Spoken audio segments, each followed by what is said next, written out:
ভালোবাসার নতুন নতুন গল্প পেতে চ্যানেলটি সাবস্ক্রাইব করে পাশে থাকা বেল বাটনে ক্লিক করুন।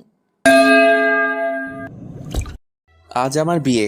নিজেকে অনেক ভাগ্যবান মনে হচ্ছে, কারণ যার সাথে আমার বিয়ে হবে তার সাথে আমার প্রায় 1 বছর রিলেশন ছিল, আর আজ আমাদের ভালোবাসা পূর্ণতা পেতে চলেছে। ও, আপনাদের তো আমার পরিচয় দেওয়া হয় নাই। আমি আদনান সামিরাজ, মা বাবার একমাত্র ছেলে, আর আজ আমার বিয়ে। আমার যার সাথে বিয়ে হবে তার নাম ঈশা। আমরা একে অপরকে অনেক ভালোবাসি।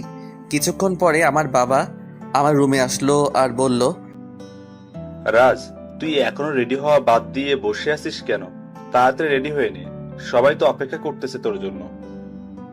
আব্বু তুমি যাও, আমি 2 মিনিটের মধ্যে আসছি। তারপর আব্বু চলে গেল আর আমি রেডি হওয়ার জন্য ওয়াশরুমে গেলাম। কিছুক্ষণ পর রেডি হয়ে নিচে নামলাম। তখন আমার আম্মু আমার কাছে এসে বলল, বাহ, আমার ছেলেকে তো অনেক হ্যান্ডসাম লাগছে। থ্যাংক ইউ আম্মু। হয়েছে, এখন যাও, সবাই গাড়িতে অপেক্ষা করছে। আম্মু এখন আসি। আম্মুর কাছ থেকে বিদায় নিয়ে আমি গাড়িতে গিয়ে বসলাম, আর তখন আমার বন্ধুরা আমাকে নানানভাবে জ্বালাতে লাগলো। কিছুক্ষণ পরে আমি আমার শ্বশুরবাড়ি এসে পৌঁছালাম। শ্বশুরবাড়ির সবাই আমাকে অনেক আদরেই বরণ করে নিল। আমিও আমার বন্ধুরা সবাই বসে আছি। তখন আমার আব্বু আমার কাছে এসে বলল, রাজ, একটু এদিকে আয়, তোর সাথে আমার কিছু কথা। জি আব্বু বলো। ঈশা অন্য ছেলের সাথে পালিয়েছে। এই কথা শোনার পর মনে হলো যেন কেউ সজোরে আমার বুকে আঘাত করলো। তাও আমি নিজেকে সামলে নিয়ে বললাম, কি বলছো এগুলা? ঈশা আমার সাথে এমন করতে পারে না। আমারও প্রথমে তাই মনে হয়েছিল, তারপর এটা দেখার পর বিশ্বাস করতে বাধ্য হলাম।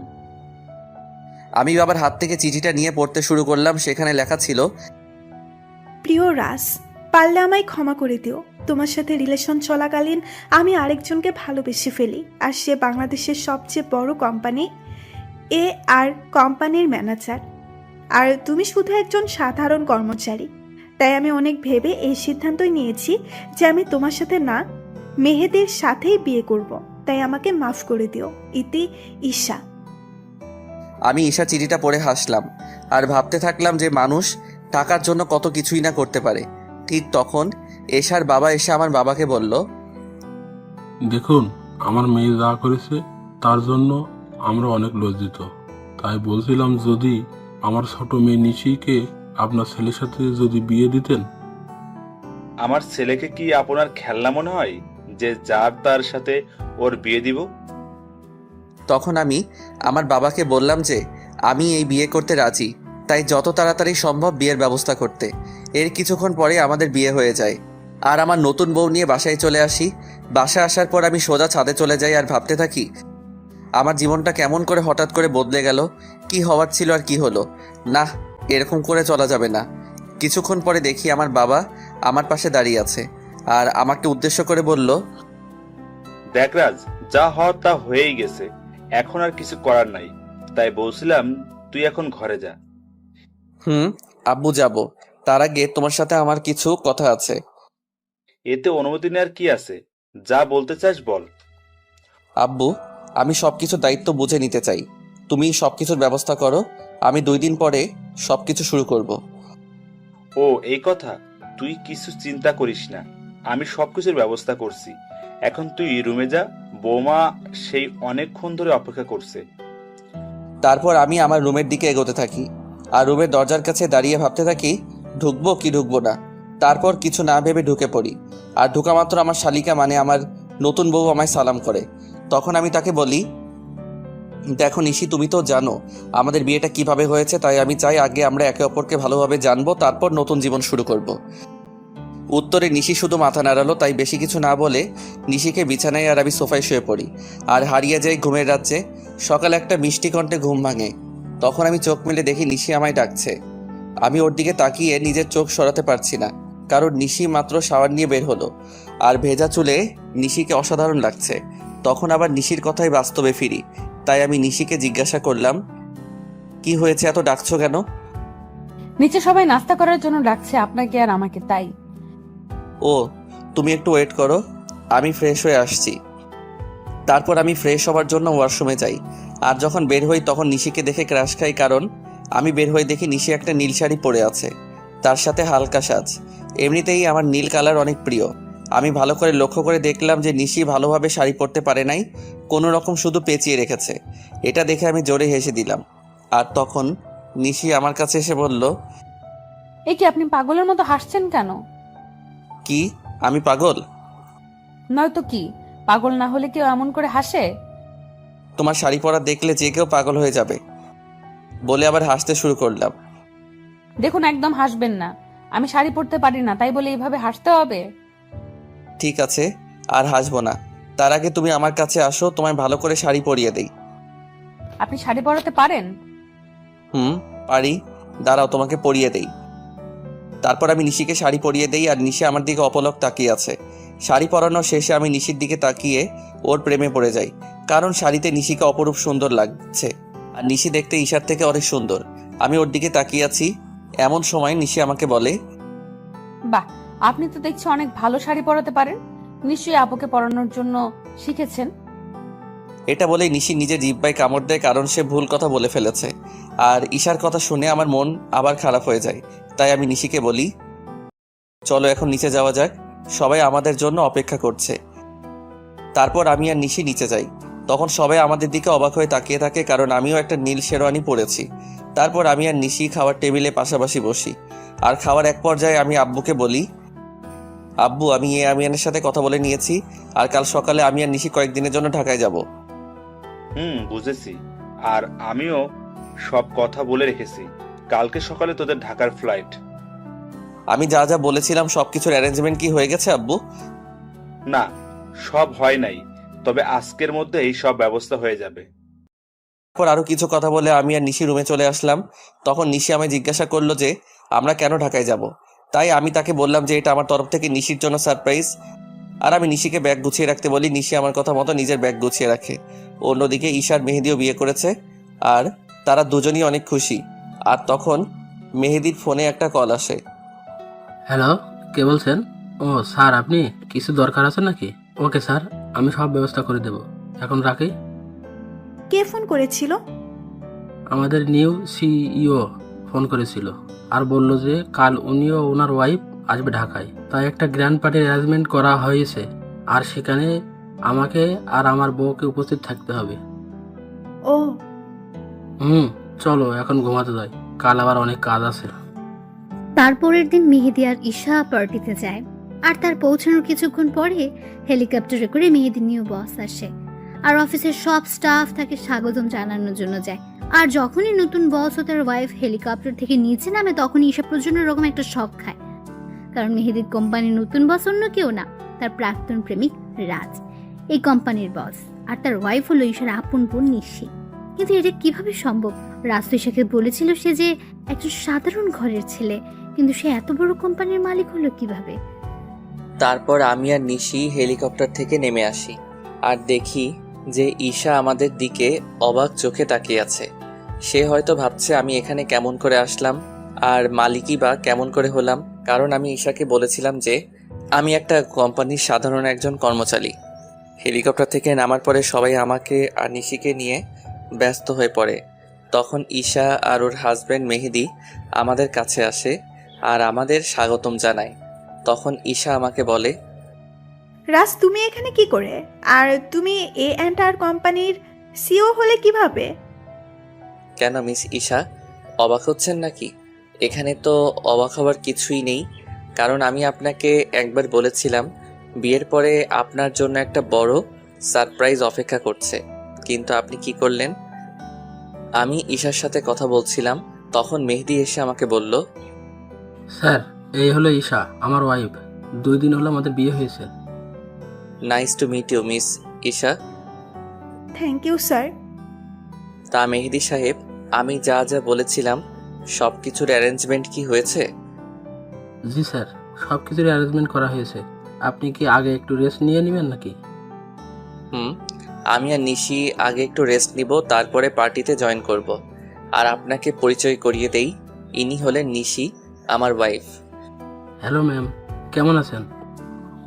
জি, ভালো আছি। তখন আমি ঈশার দিকে লক্ষ্য করে দেখি সে আমার আর নিশির দিকে অবাক চোখে তাকিয়ে আছে। তাই আমি মনে মনে বলি, এখনো তো কিছুই দেখোনি, দেখতে থাকো কি হয়। তখন মেহেদি আমাকে আর নিশিকে একটা রুমে নিয়ে যায় আর বলে এখানে কিছুক্ষণ রেস্ট নিতে। এই বলে মেহেদি সাহেব সেখান থেকে চলে যায়। তখন নিশি আমার কাছে এসে বলে, এগুলো কি হচ্ছে আমাকে কি প্লিজ বলবেন? মানে কিসের কথা বলছো তুমি? বুঝতে পারছেন আমি কিসের কথা বলছি? কই না তো। বুঝতে পারছেন না নাকি বুঝতে চাইছেন না? আরে তুমি বোঝাই না বললে কেমন করে বুঝবো? এগুলো কি? আমি তো শুনেছিলাম আপনি একটা কোম্পানির একজন সাধারণ কর্মকর্তা। শুধু আমি না, আমার পরিবার জানতো যে আপনি একটি কোম্পানিতে কাজ করেন। তাহলে হুট করে এত বড় কোম্পানির সিইও কেমন করে হলেন? হুট করে আমি এই কোম্পানির সিইও হই নাই। এই কোম্পানির ওনার হলো আমার বাবা, বুঝেছো? আর সেই হিসেবে আমি এই কোম্পানির সিইও। আর কেন আমি আমার আসল পরিচয় গোপন করেছি সেটা না হয় তোমাকে পরে বলবো। সেটা না হয় বুঝলাম, কিন্তু আপনি কেন আপনার আসল পরিচয় গোপন করলেন সেটা আগে বলুন। বললাম তো আমি তোমাকে সব বলবো, তার আগে তুমি কান্না বন্ধ করো। নিশিকে নিজের বুকের মাঝে জড়িয়ে নিয়ে কেন জানি নিশির কান্নাটা আমার সহ্য হলো না। তারপর নিশিও আমায় জড়িয়ে ধরে কান্না করতে থাকলো।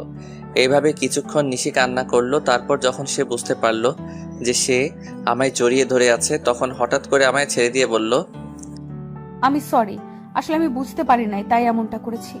আসলে আমি একটু ইমোশনাল হয়ে পড়েছিলাম তো তাই। ইটস ওকে নিশি, তুমি গিয়ে ফ্রেশ হয়ে নাও, আমাদের আবার নিচে পার্টিতে যেতে হবে। তারপর নিশি ওয়াশরুমে ফ্রেশ হতে চলে যায়। কিছুক্ষণ পরে নিশি বাহির হয়। তখন আমি ফ্রেশ হওয়ার জন্য ওয়াশরুমে প্রবেশ করি। আর বের হওয়া মাত্র নিশিকে দেখে টাসকি খাই, কারণ নিশিকে নীল শাড়িতে একদম অপসরীর মতো লাগছে, সাথে হালকা মেকআপ, যা দেখে যে কেউ নিশির প্রেমে পড়তে বাধ্য। আমাকে এভাবে তাকিয়ে থাকতে দেখে নিশি আমার চোখের সামনে তুড়ি বাজিয়ে জিজ্ঞেস করে, এই যে মিস্টার, এভাবে তাকিয়ে কি দেখছেন? একটা ডানা কাটা পড়ি। নিজের অজান্তেই বলে ফেলি। আর আমার কথায় নিশি বেশ লজ্জা পায়, যা ওর চেহারা দেখে বোঝা যাচ্ছে, কারণ নিশির চেহারা একদম লজ্জায় লাল হয়ে গেছে। তখন আমি বলি, থাক আর লজ্জা পেতে হবে না, এখন তাড়াতাড়ি রেডি হয়ে নাও তো। তখন নিশি আবার রেডি হতে থাকে। আর নিশি যখন লিপস্টিক তার ঠোঁটে দিতে যাবে, তখন আমি তাকে আটকিয়ে বলি যে, তোমাকে এমনি অনেক ভালো লাগছে, এইসব লিপস্টিক আর কোনো দিন দিবা না, ওকে? নিশিও বাধ্য মেয়ের মতো মাথা নাড়ালো। কিছুক্ষণ পরে নিশি আমাকে জিজ্ঞাসা করে যে তাকে কেমন লাগছে। আর আমি তো নিশিকে দেখে ওর প্রায় প্রেমে পড়ে যাই, কারণ নিশিকে হালকা সাজে একদম পরীর মতো লাগছে। তাই আমি ওর কাছে গিয়ে বলি, সবই ঠিক আছে, শুধু একটা জিনিস ছাড়া। ও, আরে শুনবে তো কি জিনিস? না বললে শুনবো কেমন করে? তোমার গলায় কাজল দেওয়া হয়, তোমাকে কেউ যদি এইভাবে দেখে তাহলে সবার নজর লেগে যাবে তো, তাই না? তারপর আমি নিজের হাতে নিশির ঘাড়ে কাজল লাগিয়ে দেই। আর আমার ছোঁয়া পাওয়া মাত্র নিশি কিছুটা কেঁপে ওঠে। আর নিশির এত কাছে গিয়ে আমিও কেমন যেন একটা ঘোরের মধ্যে চলে গেছিলাম। আর নিশিও কিছুটা আমার মতোই হয়ে গেছিল। তখন আমি নিশির মুখটা উপরের দিকে তুলে আমার ঠোঁট ওর ঠোঁটের দিকে এগিয়ে নিয়ে যাই। আর যখনই আমি নিজের ঠোঁট নিশির ঠোঁটের সাথে মেলাবো, তখনই কেউ একজন রুমের মধ্যে প্রবেশ করে। এতে করে নিশি আমার থেকে কিছুটা দূরে চলে যায়। আর আমাদের দুজনেরই ঘোরটা কেটে যায়। তাই তখন দেখার চেষ্টা করি যে কে এসেছে, আর তখনই দেখি ঈশা দাঁড়িয়ে আছে। এতে করে আমার রাগটা বেড়ে যায়। তাই আমি ঈশাকে গিয়ে বলি, আপনার কি একটু সাধারণ বুদ্ধিটুকু কি নেই যে একটা সদ্য বিবাহিত দম্পতির রুমে কোনো পারমিশন ছাড়া প্রবেশ করেছেন? আসলে আমি তো জানতাম না ভেতরে কি হচ্ছিল, আর তোমার রুমে ঢুকতে তো আগে কখনো পারমিশন লাগেনি তাই। ও প্লিজ, আগে কি হয়েছে না হয়েছে I just don't care, but now I am married, so next time knock করার রুমে ঢুকবেন, আন্ডারস্ট্যান্ড? Yes, I understand. কথাটা মনে থাকে যেন। আর কি জন্য এসেছেন সেটা কি জানতে পারি? আমি তোমার কাছে ক্ষমা চাইতে এসেছি, প্লিজ আমাকে মাফ করে দাও। আপনি কিসের জন্য ক্ষমা চাইছেন মিস ঈশা, সেটা কি জানতে পারি? তোমার সাথে করা অন্যায়গুলোর জন্য আমি ক্ষমা চাচ্ছি। আমি কিছু বলতে যাব, তখনই নিশি এসে বলে, আপু তুই যা করেছিস তা কত বড় অন্যায় সেটা কি তুই জানিস? জানি। তাহলে কোন মুখে তুই মাফ চাস সেটা আমাকে বল। নিশি বোন আমার, তুই আমাকে ভুল বুঝিস না। আমি তো আমার ভুল বুঝতে পেরেছি, তাই তো আমি ক্ষমা চাইতে এসেছি। আপনি কোনো অন্যায় করেন নাই মিস ঈশা, অন্যায় তো করেছি আমি। আপনার মতো একজন প্রতারককে ভালোবেসেছিলাম, এটার চেয়ে বড় অন্যায় আর কি হতে পারে সেটা বলুন তো? আমি আরও কিছু বলতে যাব তার আগে আমার ফোনে একটা কল আসে। আমি কলটা রিসিভ করে নিশিকে বলি যে তাড়াতাড়ি রেডি হয়ে নিতে। আর ফোনটা করেছিল মেহেদি, মানে ঈশার হাজবেন্ড। তারপর আমি ঈশাকে আমার রুম থেকে চলে যাওয়ার জন্য বলি। কিছুক্ষণ পর নিশি বের হয়ে আসে, আর আমি তো নিশিকে দেখে রীতিমতো টাসকে খেয়ে যাই, কারণ নেভি ব্লু শাড়িতে নিশি অসাধারণ লাগছে, তার সাথে হালকা মেকআপও করেছে। আমাকে এভাবে তাকিয়ে থাকতে দেখে নিশি আমাকে বলে, এই যে মিস্টার রাজ, এখানে দাঁড়িয়ে থাকবেন নাকি নিচেও যাবেন? যাব। আর তোমাকে কিন্তু অনেক কিউট লাগছে মিসেস রাজ। আমার মুখে মিসেস রাজ ডাক শুনে নিশি অনেক খুশি হয়, যা ওর মুখ দেখে বোঝা যাচ্ছিল। তখন আমি আবার নিশিকে বললাম, কি হলো, নিচে যাবে না নাকি? তারপর আমি আর নিশি দুজনে একসাথে নিচে যাই, আর সেখানে থাকা সবাই আমাদের স্বাগত জানায়। তারপর আমি নিশিকে একে একে সবার সাথে পরিচয় করিয়ে দেই, আর সবাই নিশিকে অনেক পছন্দ করে আর অনেক তারিফও করে। এগুলো দেখে ঈশা অনেকটা জেলাস ফিল করে, কারণ এগুলা ঈশা পাওয়ার কথা ছিল, কিন্তু তার লোভের কারণে সে সব কিছু হারিয়েছে। পার্টি শেষ হওয়ার পরে আমি আর নিশি নিজেদের রুমে চলে আসি, আর রুমে আসার পরে নিশি আমাকে বলে, আপনাকে একটা কথা জিজ্ঞেস করার ছিল, যদি কিছু মনে না করেন তাহলে করব। বলো, তোমার কি বলার আছে? আপনার আর আপুর পরিচয় হলো কিভাবে, এটাই জানতে চাচ্ছিলাম। যদি না বলতে চান তাহলে থাক, বলা লাগবে না। বুঝলাম, তাহলে শুনো। তারপর আমি বলতে শুরু করলাম, আমি তখন সবেমাত্র লেখাপড়া শেষ করে দেশে ফিরেছি।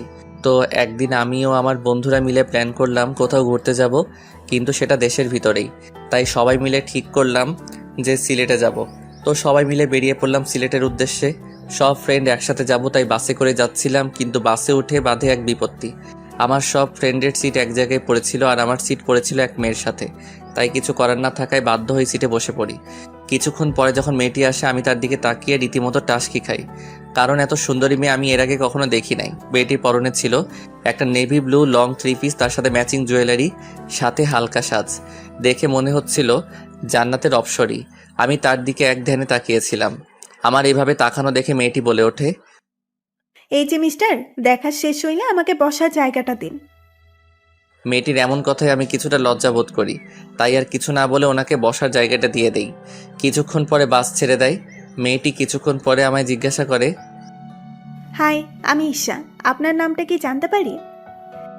আমি রাজ। বাহ, চেহারার সাথে নামেরও মিল আছে। সিলেট যাচ্ছেন নিশ্চয়? আপনি কেমন করে জানলেন? শালার এমন আবাল তো জীবনেও দেখি নাই। সিলেটের বাসে করে মানুষ অন্য কোথাও কি যাইতে পারে বলেন তো? এইটা আপনি বুঝবেন না মিস্টার। ও। হুম। তখন আমি তাকে বললাম যে আপনি কি একাই যাচ্ছেন নাকি? উত্তরে সে বলল, একা কেন যাব, আমার সাথে তো আপনি আছেন, তাই না? আপনি যদি চান তাহলে সত্যি যেতে পারি। কিছু বললেন? কই না তো। ও, আমি মনে করছিলাম হয়তো কিছু বললেন। না, আমি তো কিছুই বলি নাই। তা সিলেটে কোথায় যাচ্ছেন? এই তো ফ্রেন্ডের সাথে ঘুরতে যাইতেছি। আর আপনি? আমিও তো ফ্রেন্ডদের সাথেই যাচ্ছি। আপনি কি স্টুডেন্ট নাকি জব টপ করেন? আমি হলাম, না আসল পরিচয়টা দেওয়া যাবে না। আপনি হলেন কি? আমি একটা সফটওয়্যার কোম্পানিতে জব করি। ও। তারপর ঈশার সাথে আরো অনেক কথা হলো। তখন জানতে পারলাম সে অনার্স 2য় বর্ষের ছাত্রী। এইভাবে আমাদের পরিচয় হয়। তারপর পরিচয় থেকে ভালোবাসা। আমি আর ঈশা অনেক ভালো ফ্রেন্ড হয়ে গেছিলাম। আমরা সিলেট থেকে ফিরে এসেও একে অপরের সাথে যোগাযোগ করতাম। একদিন আমি ঈশাকে প্রপোজ করি, আর ঈশাও সেটা অ্যাকসেপ্ট করে, কিন্তু রিলেশনে থাকা অবস্থায়ও আমি আমার আসল পরিচয়টা ঈশাকে জানাইনি। আমি চেয়েছিলাম ঈশাকে একটা সারপ্রাইজ দিব, কিন্তু পরে যে আমি নিজেই সারপ্রাইজড হয়ে যাব এটা ভাবতে পারি নাই। কথাগুলো বলে নিজের অজান্তেই আমার চোখ দিয়ে পানি বের হয়ে গেছিল, সেটা বুঝতেই পারি নাই। আমি কিছুক্ষণ পরে নিশির দিকে লক্ষ্য করে দেখি সেও কান্না করছে। তখন আমি তাকে বলি, এই কি তুমি কান্না করছো কেন? আপনি আপুকে এতটা ভালোবাসতেন, আর আপু আপনার সাথে কি করলো? যা হওয়ার তা তো হয়েই গেছে, আর এখন তুমি আমার স্ত্রী, এটাই সত্যি। আর আমি চাই এই সম্পর্কটা ভালোভাবে নিতে। আমি চেষ্টা করব। তার আগে বলেন, আপনি আর কখনো আপুর কথা মনে করবেন না? কথা দিলাম। নিশি আমাকে এভাবে জড়িয়ে ধরবে আমি সেটা ভাবতেও পারি নাই। কেন যেন নিশির এভাবে জড়িয়ে ধরা আমার অনেক ভালোই লাগছে। এই যে মিস, এবার কি আমাকে ছাড়বেন? কথাটি বলা মাত্র নিশি আমাকে ছেড়ে দিল, আর নিশির মুখ একদম লজ্জায় লাল হয়ে আছে। তখন আমি নিশিকে আমার কোলের উপর বসিয়ে ওর চুলে বিলি কেটে দিতে দিতে বললাম, আমাকে ছেড়ে কখনো যাবে না তো? না, কখনোই না। তারপর আমি নিশির কপালে আলতো করে একটা চুমু খেলাম, আর আমার ঠোঁটের ছোঁয়া পাওয়া মাত্র নিশি কেঁপে উঠল। এখন যাও, ফ্রেশ হয়ে আসো। আজ এমনিতেও অনেক ধকল গেছে। আগামীকাল থেকে আমরা নতুন জীবন শুরু করব। হুম। তারপর নিশি ফ্রেশ হয়ে আসে, আর আমি নিশিকে জড়িয়ে ধরে শুয়ে পড়ি। এই কয়দিনে আমি নিশিকে অনেকটাই ভালোবেসে ফেলেছি। পরের দিন সকালবেলা নিশির আগে ঘুম ভেঙে যায়। আমি ঘুম থেকে উঠে যখন বসতে যাব তখন দেখি নিশি আমার বুকের মাঝে শুয়ে আছে, আর নিশির ঘুমন্ত চেহারাটা অনেক সুন্দর লাগছে। হয়তো সব মেয়েদের ঘুমন্ত চেহারা একরকম হয়, কিন্তু নিশির মতো কারো হয় না। তখন আমি খেয়াল করে দেখি নিশির মুখের উপর কিছুটা চুল এসে পড়েছে, যার কারণে তার ঘুমের সমস্যা হচ্ছে। তাই আমি নিশির মুখের উপর থেকে চুলগুলো সরিয়ে কানের সাথে গুজে দেই। তখনই আমার চোখ আটকে যায় নিশির গোলাপি ঠোঁটের উপর। আমি নিজের অজান্তেই নিশির ঠোঁটে চুমু দিয়ে বসি, আর তখনই নিশি জেগে যায়। আমাকে ওর এত কাছে দেখে নিশি কিছুটা ঘাবড়ে যায়, আর আমি ওকে কিস করেছি এটা বুঝতে পেরে নিশি লজ্জা পেয়ে আমার বুকের মাঝে মুখ লুকিয়ে ফেলে। তখন আমি নিশিকে বলি, এই কি হলো তোমার, আর এমন কেন করছো? আমার মনে হয় লজ্জা করে না। বাবা, এখন এত লজ্জা, তাহলে রাতে যা হবে তখন কি করবা? যা ফাজিল কোথাকার, মুখে কিচ্ছু আটকায় না। নিশি জানো, তোমার ঠোঁটের স্বাদ কিন্তু সেই রকম। যা দুষ্টু। এই বলে ওয়াশরুমে পালালো, আর আমি বসে বসে ভাবতে লাগলাম পাগলিটা এই কয়দিনে আমাকে অনেক ভালোবেসে ফেলেছে, আর আমিও ওকে অনেক ভালোবেসে ফেলেছি। কিছুক্ষণ পরে নিশি ওয়াশরুম থেকে বাহির হলো, আর আমি ফ্রেশ হতে চলে গেলাম। আমি ফ্রেশ হয়ে এসে দেখি নিশি চুল মুছছে। তখন আমি নিশিকে পেছন থেকে জড়িয়ে ধরি, আর নিশির চুলের মধ্যে নাক ডুবিয়ে দিই। এতে নিশি কিছুটা কেঁপে ওঠে। আমি নিশির চুলের গন্ধে কোথায় যেন হারিয়ে গিয়েছিলাম। নিশির ডাকে আমার ঘোর ভাঙলো। নিশি আমাকে বলল, এই যে মিস্টার, অফিসে যাবেন না নাকি? এত সুন্দর বউ রেখে কিভাবে অফিস যাই বলো তো? তার চেয়ে বরং চলো তুমি আর আমি ঘুরতে যাই। সত্যি বলছেন? না, মিথ্যা বলছি। আমার কথা শুনে নিশির হাসি মাখা মুখ নিমিষে গায়েব হয়ে গেল। তখন আমি বললাম, থাকার ঢং করতে হবে না, তাড়াতাড়ি গিয়ে রেডি হয়ে আসুন। আপনি অনেক কিউট। বলে আমাকে কিস করে এক দৌড়ে পালালো। আমি তখন মনে মনে বললাম, পাগলি একটা। কিছুক্ষণ পরে নিশি নেভি ব্লু শাড়ি পরে বের হলো, আর সাথে হালকা সাজ। এতে নিশিকে আরো বেশি সুন্দরী লাগছিল। তারপর নিশি আমার কাছে এসে বলে, চলুন, আমি রেডি। চলো। তারপর আমি ম্যানেজারকে ফোন দিয়ে আসতে বলি। ম্যানেজার মানে ঈশার হাজবেন্ড। কিছুক্ষণ পরে ঈশা ও তার হাজবেন্ড আসে, আর আমাকে বলে, স্যার, আপনি যা যা বলেছিলেন সব রেডি। ধন্যবাদ মেহেদি সাহেব। আরে, এতে ধন্যবাদ দেওয়ার কি আছে? মেহেদি সাহেব, আমি আপনাকে একটা জিনিস আনতে বলেছিলাম, সেটা কি এনেছেন? হ্যাঁ স্যার, এনেছি, এই নিন। আমার দিকে একটা প্যাকেট এগিয়ে দিয়ে তখন আমি নিশিকে ডাকি আর জিজ্ঞাসা করি, এটা কেমন হয়েছে? আপনাদের তো বলতেই ভুলে গিয়েছি, ওই প্যাকেটের মধ্যে একটা নেকলেস ছিল, যেটা আমি নিশির জন্য আনতে বলেছিলাম। Wow, it's so gorgeous. এবার পড়ুন দেখি। এটা আমার জন্য। এবার পড়ুন তো। না, আমাকে পরিয়ে দিন। তো কি আর করার, সবার সামনে আমি নিশিকে নেকলেসটা পরিয়ে দিলাম। পরানোর পর ঈশার দিকে তাকিয়ে দেখি সে কেমন করে যেন তাকিয়ে আছে নিশির দিকে। হয়তো সে এটা ভাবছে যে যা ওর পাওয়ার কথা ছিল সেটা তার ছোট বোন পাইতেছে। তারপর আমি আর নিশি ঘুরতে বাহির হলাম।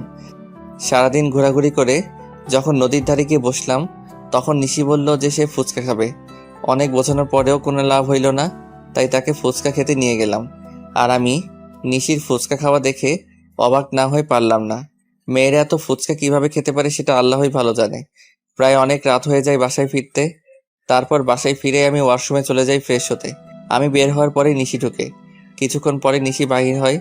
তখন আমি নিশিকে গিয়ে পেছন থেকে জড়িয়ে ধরি আর বলি, সকালে কি বলেছিলাম মনে আছে? নিশি উত্তরে শুধু মাথা নাড়ালো। তাহলে শুরু করা যাক। আমি কি নিষেধ করেছি নাকি? আমি নিশির সাই পেয়ে ওকে কোলে তুলে নেই আর বিছানায় গিয়ে রাখি। তারপর আমি নিশির গলায় আস্তে করে কয়েকটা কিস করি। এতে নিশির নিঃশ্বাস আস্তে আস্তে ঘন হতে থাকে। তারপর আমরা দুজন হারিয়ে যাই ভালোবাসার অতলে। আর কিছু কমনার লজ্জা লাগে। পরের দিন সকালে নিশির ডাকে আমার ঘুম ভাঙে। নিশি মাত্র গোসল করে এসেছে, আর ওকে দেখতেও অসাধারণ লাগছে। তাই আমি নিশিকে একটানে আমার বুকের উপর নিয়ে আসি। তখন নিশি বলে, সারা রাত দুষ্টুমি করেও হয় নাই, এখন আবার শুরু করেছেন? তাড়াতাড়ি রেডি হয়ে অফিস যান। ওকে বাবা, আমি যাইতেছি, তার আগে একটা কিস দাও। একটা দিলে যাবেন? যাব। তারপর নিশি আমাকে একটা কিস দেয় আর আমিও উঠে ফ্রেশ হয়ে অফিসে চলে যাই। কিছুদিন পরে আমি আর নিশি আমাদের বাসায় চলে আসি আর সেখান থেকে অফিস শুরু করি। খুনসুটি ভালোবাসায় আমাদের দিন খুব ভালোই চলছিল। দেখতে দেখতে আমার আর নিশির বিয়ের 3 মাস পার হয়ে গেছে। আর এই 3টা মাসের মধ্যে নিশি একদিনও আমার বুকে মাথা না দিয়ে ঘুমায় না। এই 3 মাসে আমরা দুজন দুজনকে অনেক বেশি ভালোবেসে ফেলি। সকালে আমি অফিসের জন্য রেডি হচ্ছিলাম, তখন নিশি এসে আমাকে পেছন থেকে জড়িয়ে ধরে আর বলে, আজ অফিস থেকে একটু তাড়াতাড়ি আসবেন কেমন? আজ আপনার জন্য একটা সারপ্রাইজ আছে। কি সারপ্রাইজ গো বউ? এখন বলা যাবে না, আগে অফিস থেকে ফিরুন, তারপর বলবো। ওকে, এবার আমার কাছে আসো তো, তোমায় একটু আদর করে নেই। সব সময় দুষ্টুমি, তাই না? না গো বউ, তুমি জানো না, তোমায় আদর না করে গেলে আমার দিন ভালো যায় না। তাই এখন আর কোনো কথা না বলে আমার কাছে আসো। তারপর নিশি আমার কাছে আসলো আর আমি নিশির ঠোঁটজোড়া আমার দখলে নিয়ে নিলাম। প্রায় 5 মিনিট পরে ছাড়লাম। তারপর আমি নিশিকে বললাম, আমি এখন আসি। আপনি খুব স্বার্থপর। কেন গো, আমি আবার কি করলাম? আপনি তো ঠিকই আপনার ভাগের আদরটা নিলেন, আর আমার পাওনাটা না দিয়েই চলে যাচ্ছেন। ও কি বোঝাতে চাইছে সেটা আমি বুঝতে পেরে আমি নিশিকে আমার কাছে ডাকি, কিন্তু সে আসবে না। মহারানী বলে, নিশি বাবু আমার কাছে আসো। আমি কোনো বাবু নই, আর নিশি রাগ করেছে, তাই কারোর সাথে কথা বলবে না। ও তাই? দেখি এবার নিশি কেমন করে রাগ করে থাকে। এই বলে নিশিকে আমার কাছে নিয়ে এসে ওর কপালে একটা ভালোবাসার পরশ এঁকে দেই আর নিশি আমাকে শক্ত করে জড়িয়ে ধরে। নিশি শোনা, এবার ছাড়ো, আমার তো অফিসে লেট হয়ে যাচ্ছে। আর একটু থাকি না। না বাবু, আবার পরে থেকো, আমি এখন অফিসে যাব যে। ওকে, সাবধানে যাবেন কিন্তু। যথাজ্ঞা মহারানী। যাও বৎস। বলেই হাসতে শুরু করলো। উফ, এই হাসিটার জন্য আমি সব করতে পারি। এই যে মিস্টার, এবার যান। বাই। তারপর আমি অফিসে চলে আসি, কিন্তু অফিসেও মন বসছে না। তাই নিশিকে ফোন দিলাম। অপরদিকে নিশি ভাবছে, আজ যখন ও জানতে পারবে যে ও বাবা হতে চলেছে, তখন কতই না খুশি হবে। আমার যে আর অপেক্ষা সহ্য হচ্ছে না, মন চাইছে ওকে এক্ষুনি গিয়ে বলে আসি। নিশি এগুলো ভাবছিল, এমন সময় ওর ফোনটা বেজে ওঠে আর নিশি ফোনের স্ক্রিনে তাকিয়ে দেখে আমি ফোন দিয়েছি। তাই সে তাড়াতাড়ি ফোনটা রিসিভ করে আর বলে, কি হলো বর, এত জলদি আমার কথা মনে পড়ে গেল? গো বউ, তোমার কথা তো সব সময় মনে পড়ে, কিন্তু কি করব বলো? কিছুই করতে হবে না, আপনি শুধু আজ তাড়াতাড়ি বাসায় আসবেন, তাহলেই হবে। আর এখন কাজ করেন তো। ওকে আমার সুইট বউ, এখন রাখি। ওকে মিস্টার বর, বাই। নিশির সাথে কথা বলার পর আমি কিছু জরুরি কাজ সেরে ফেলি আর দেখতে দেখতে বিকাল হয়ে যায়। তাই আমি বাসায় যাওয়ার জন্য রেডি হয়ে নেই। আর তখনই অফিসের পিয়ন এসে আমাকে একটা পার্সেল দিয়ে যায় আর ওই পার্সেলটি খোলার পর আমার পায়ের তল থেকে মাটি সরে যায়। পার্সেলটিতে অনেকগুলো ছবি ছিল আর সবগুলো ছবি নিশি আর একটা ছেলের। ছবিতে নিশি ছেলেটার সাথে অনেক ঘনিষ্ঠ অবস্থায় আছে, যা দেখার পরে আমার চোখ দিয়ে অবাধ ধারায় পানি পড়ছে। শেষে কিনা নিশিও আমায় ধোকা দিল। আমি আর কিছু ভাবতে পারছিলাম না। তখনই নিশির ফোন আসে। অনিচ্ছা থাকা সত্ত্বেও আমি ফোনটা রিসিভ করি আর তখনই নিশি বলতে শুরু করলো, আপনি কখন বাসায় আসবেন? আজকে আপনার তাড়াতাড়ি আসার কথা, তাহলে এত লেট করছেন কেন? এখন আমি অনেক ব্যস্ত আছি, তাই আসতে লেট হবে। কিন্তু আপনি তো আমায় প্রমিস করেছিলেন যে আজ তাড়াতাড়ি বাসায় ফিরবেন।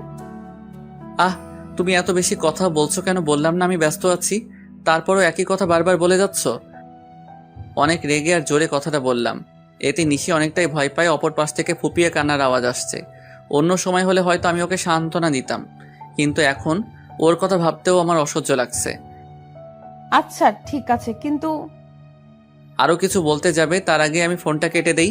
ফোন রেখে আমি চেয়ারে বসে পড়ি আর তখনই আমার চোখ যায় ছবিগুলোর দিকে, কারণ ছবির অপর পাশে একটা নম্বর লেখা ছিল। তাই আমি ওই নম্বরে ফোন দেই আর ফোনটা রিসিভ করে একজন ছেলে। সে ফোনটি ধরে বলতে শুরু করে, আরে মিস্টার রাজ, এত তাড়াতাড়ি ফোন করলেন যে? কে আপনি আর আমাকে কেমন করে চিনলেন? আমি কে সেটা না হয় দেখা করেই আপনাকে বলবো। আমি কোনো অচেনা লোকের সাথে দেখা করি না। আমি সেটা জানি মিস্টার রাজ, তাই তো বলছিলাম যদি ছবিগুলোর ব্যাপারে জানতে চান তাহলে আমার সাথে দেখা করুন। আমি কি করব বুঝতে পারছি না। আমাকে তো জানতেই হবে এই ছবির ছেলেটাকে, আর নিশির সাথেই বা তার কি সম্পর্ক।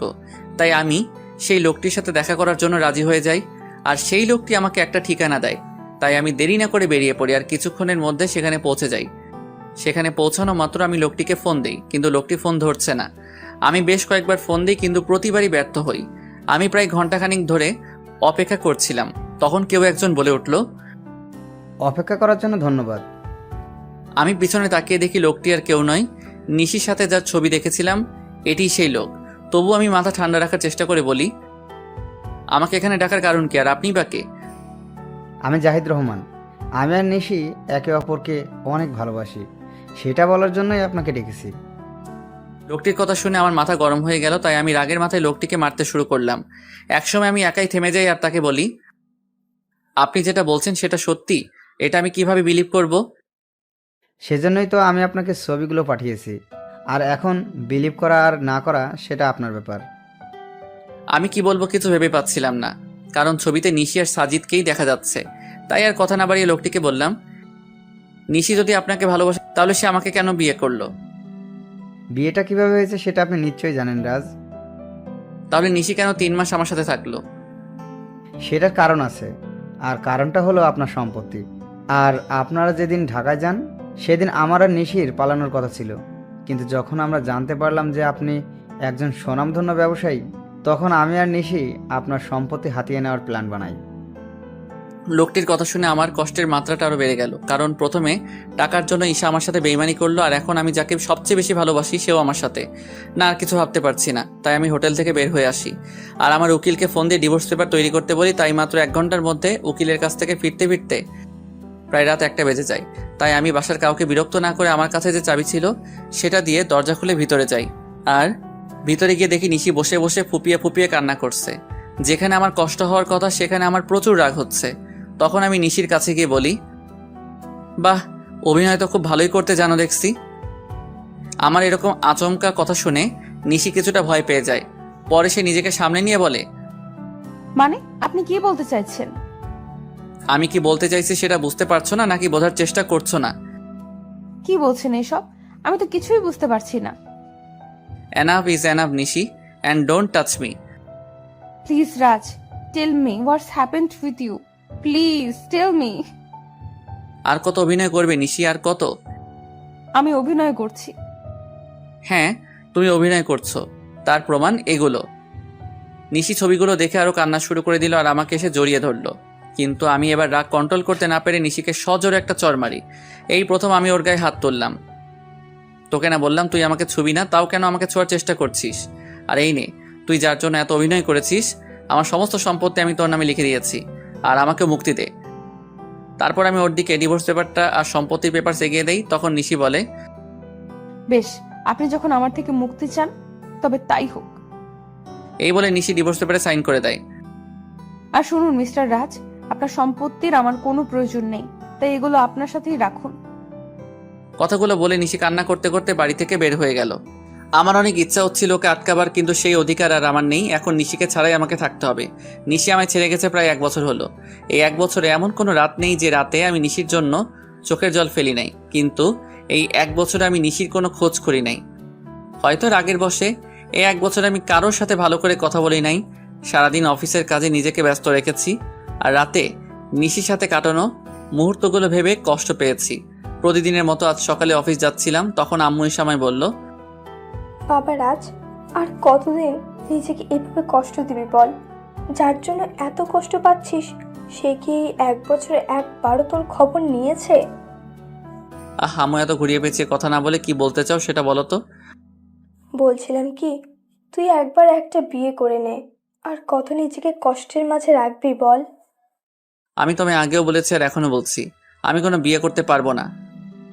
তোকে বিয়ে করতেই হবে, তুই আর বিয়েতে অমত করবি না। কিন্তু আম্মু। আর কোনো কিন্তু নয়।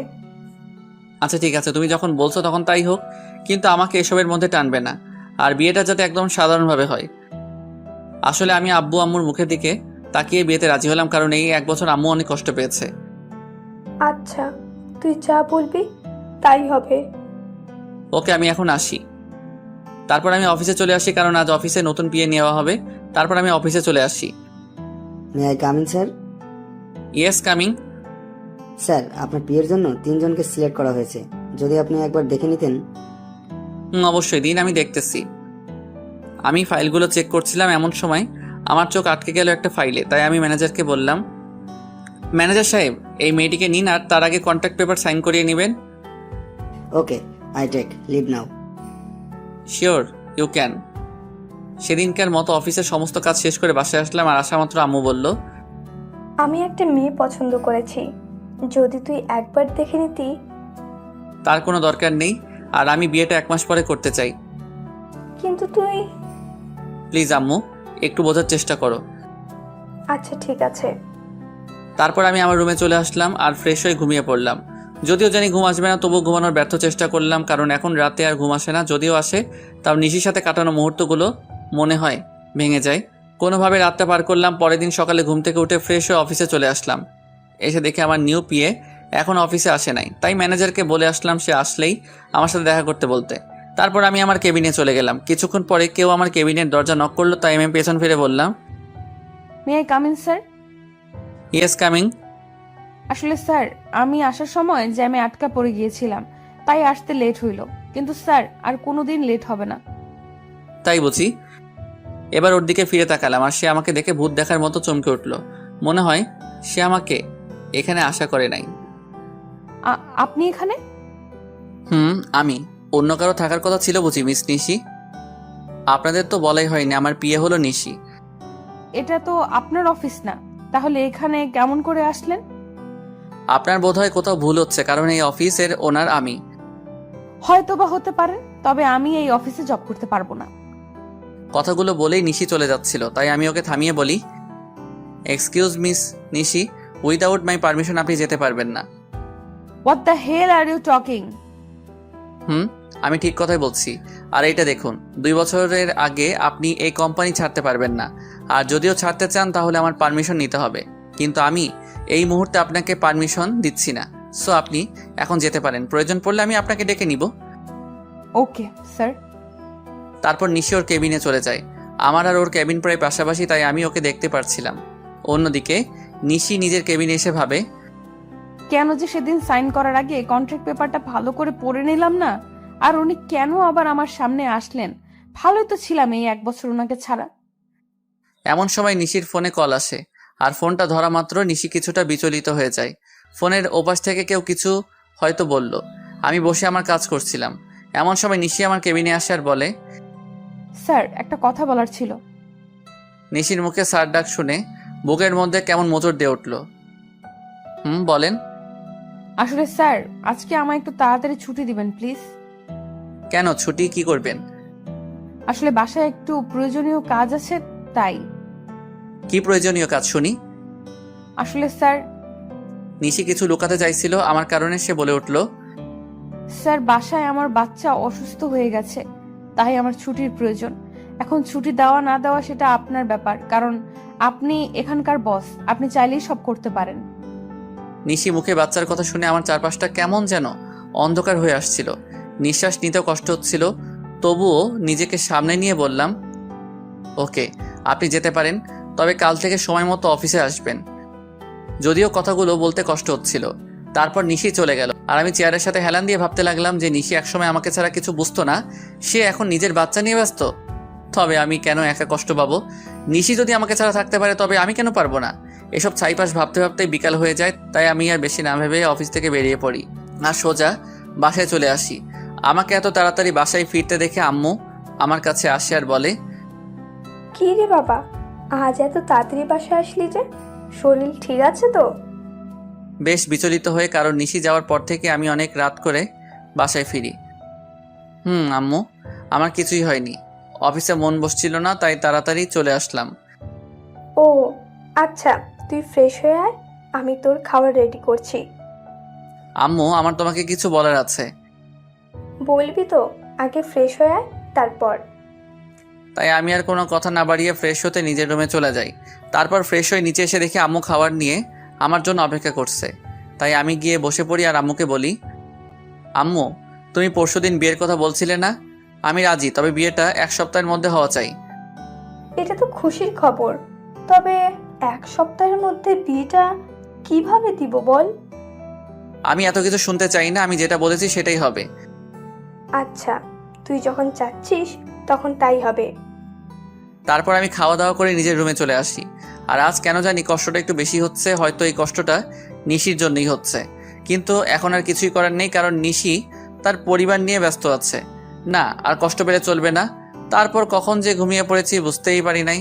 পরের দিন সকালে রেডি হয়ে খাবার টেবিলে বসেছিলাম, এমন সময় আম্মু এসে বলল, আমি মেয়ের বাবার সাথে কথা বলেছি, তারা বলল যে তাদের কোনো সমস্যা নেই, তবে তুই যদি একবার মেয়ের সাথে দেখা করে নিতি তাহলে। দেখো আম্মু, আমি তোমায় আগেও বলেছি যে এই বিয়েটা আমি শুধু তোমার কথাই করেছি, তাই আমাকে আর এর মধ্যে জড়িও না। আচ্ছা ঠিক আছে, তাহলে আজ থেকেই বিয়ের অ্যারেঞ্জমেন্ট শুরু করতে হবে, কারণ হাতে তো আর বেশি সময় নেই। তোমরা যা বোঝো তাই করো, আমি এখন অফিসে গেলাম। তারপর আমি অফিসে চলে আসি। অফিসে আসা মাত্র সবাই আমাকে কংগ্রেস জানাতে থাকে। মনে হয় আম্মুই বিয়ের ব্যাপারে সবাইকে জানিয়েছে, তাই আমি আর কিছু না ভেবে নিজের কেবিনে চলে আসি। আর এদিকে অফিসের সবাই মিষ্টি খাচ্ছে। আমার বিয়ে উপলক্ষে এমন সময় নিশি অফিসে আসে আর আমার এক স্টাফ নিশিকে মিষ্টি খাওয়াই দেয়। তাই নিশি বলে, আরে আগে বলবে তো এটা কিসের মিষ্টি? আমাদের স্যারের বিয়ে ঠিক হয়েছে তাই, আর বিয়েটা সামনের সপ্তাহেই হবে। আমার বিয়ের কথা শুনে নিশির পুরো পৃথিবীটাই যেন উল্টে যায়। তার ইচ্ছে করছিল কান্না করতে, কিন্তু সবার সামনে সে কান্না করতে পারছিল না।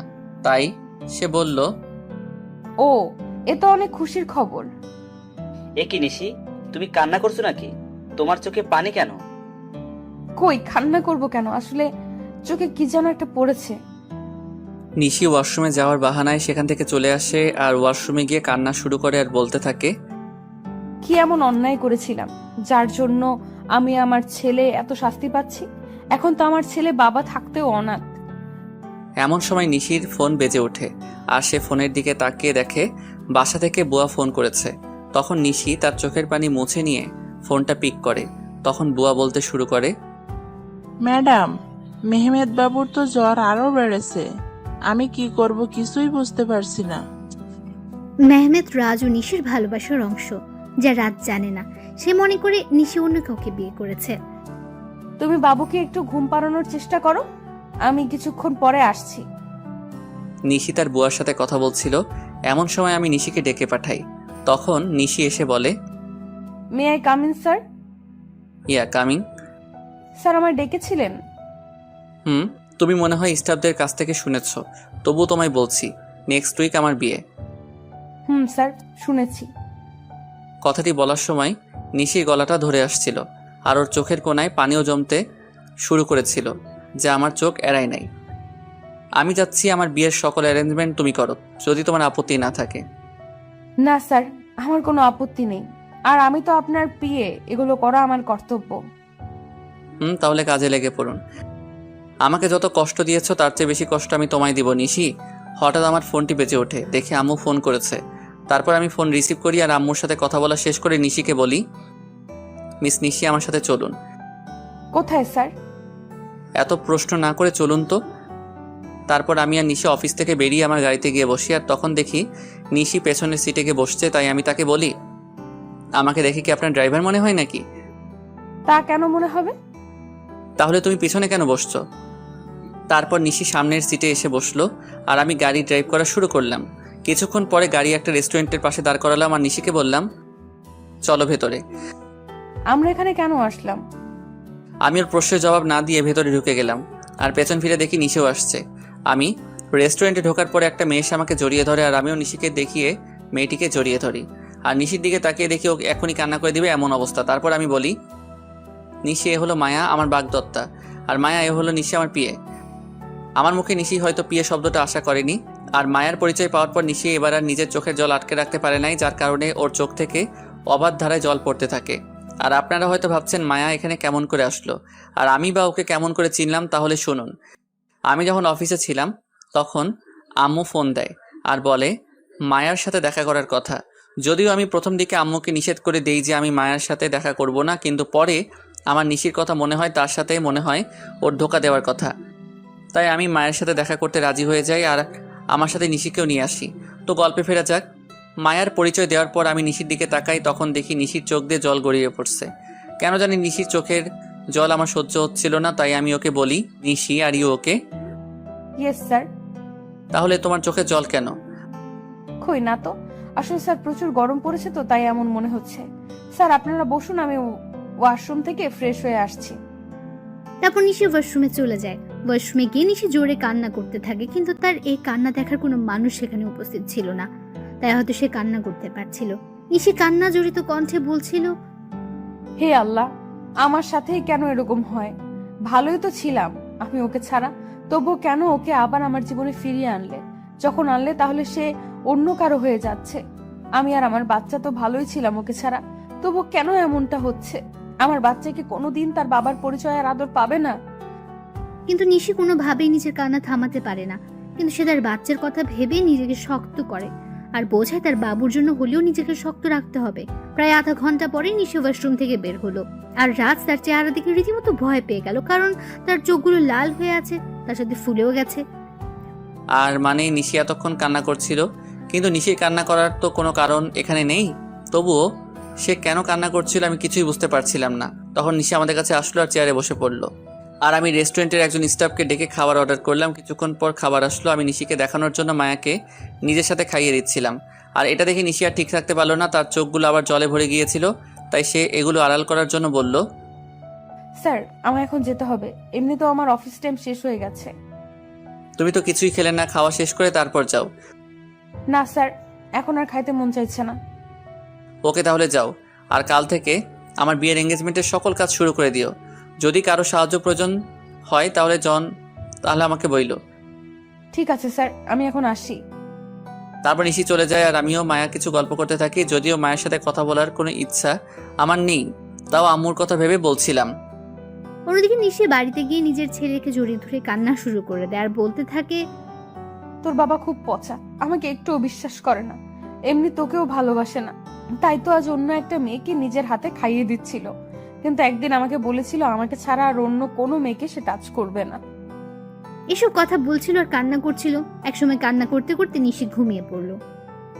আমি আর মায়া কিছুক্ষণ গল্প করার পরে রেস্টুরেন্ট থেকে বের হয়ে আসি, আর মায়া তার গাড়িতে করে বাসায় চলে যায়। আমি যখনই নিজের গাড়িতে উঠতে যাব তখনই কেউ আমার নাম ধরে ডাক দেয়। পেছন ফিরে দেখি নিশির বেস্ট ফ্রেন্ড মিম। তাই আমি তাকে বলি, কেমন আছো মিম, আর দেশে কবে ফিরলে? আসলে মিম দেশের বাইরে থাকতো।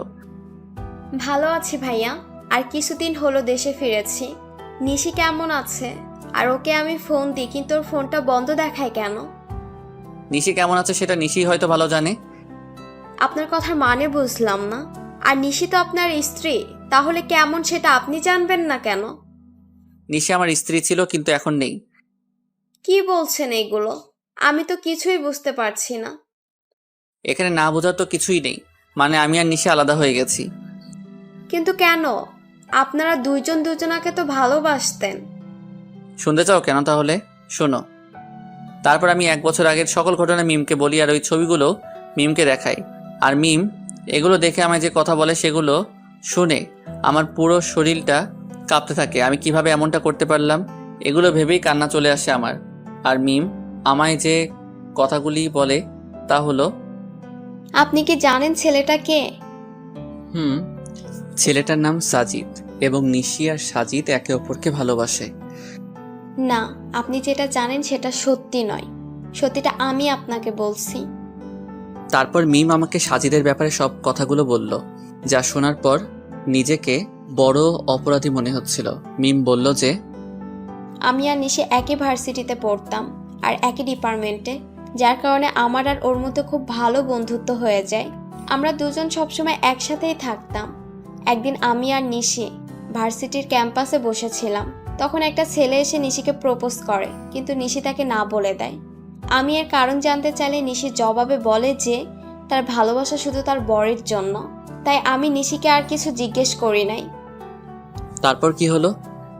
ওই ছেলেটির নামই ছিল সাজিদ, কিন্তু নিশি মানা করার পরেও সে নিশির পিছু ছাড়ে নাই, তাকে প্রতিদিন বিরক্ত করত। কিন্তু নিশি কিছুই বলতো না। আর একদিন সাজিদ এসে হঠাৎ নিশির হাত চেপে ধরে এবং সেদিন নিশি আর সহ্য করতে না পেরে পুরো কলেজের সামনে সাজিদকে চড় মারে। কিন্তু সাজিদ সেদিন যাওয়ার আগে বলেছিল যে সে নিশিকে সুখে থাকতে দিবে না, আর আজ দেখুন তার কথাই সত্যি হলো। আমি এখন কি করব কিছুই বুঝতেছিলাম না, কারণ আমার যে করার মতো কিছুই নেই। আমি যে নিশির সাথে বড় অন্যায় করেছি।